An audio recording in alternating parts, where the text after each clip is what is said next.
नमस्कार, मी आचल आणि तुम्ही बघताय लोकवाहिनी न्यूज चॅनलचं टॉप 10 महाराष्ट्र फास्ट बुलेटिन। एक नजर टाकूया महाराष्ट्रभरातील महत्त्वाच्या घडामोडींवर।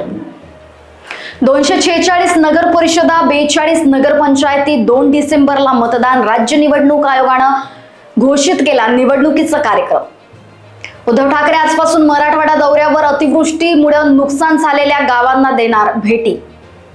नफ्याच्या आमिषाने 3 कोटींची फसवणूक। शेअर मार्केटमध्ये गुंतवणूक नडली। अहिल्यानगर जिल्ह्यात खळबळ।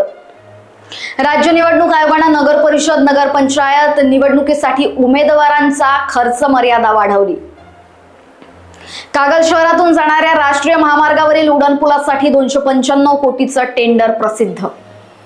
आचारसंहितेसाठी काही तासात 220 शासन निर्णय। निधींचा पाऊस, बदल्या आणि नियुक्त्यांचा धडाधड मान्यता।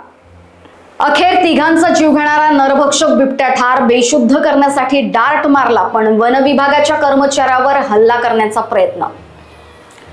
तळपायाची आग मस्तकात गेली। निवडणूक आयुक्ताचा व्हिडिओ पाहून संतापले राज ठाकरे। महाराष्ट्राला आवाहन, शौचालयात नोंदविलेल्या मतदार कुठला? राज ठाकरेंच्या आयोगाला प्रश्न। मंत्रिमंडळ बैठकीत 21 महत्त्वाचे निर्णय। महात्मा फुले जन आरोग्य योजनेतून गंभीर आजारासाठी 10 लाख मिळणार। आणि पुण्यात भोंदूबाबांना आयटी इंजिनियर आणि शिक्षक पत्नीला 14 कोटीला फसवलं। इंग्लंडमधील घर फार्म हाऊस विकायला लावलं। आणि यासह इतर घडामोडींच्या अपडेट्ससाठी बघत रहा लोकवाहिनी न्यूज चॅनल। नमस्कार।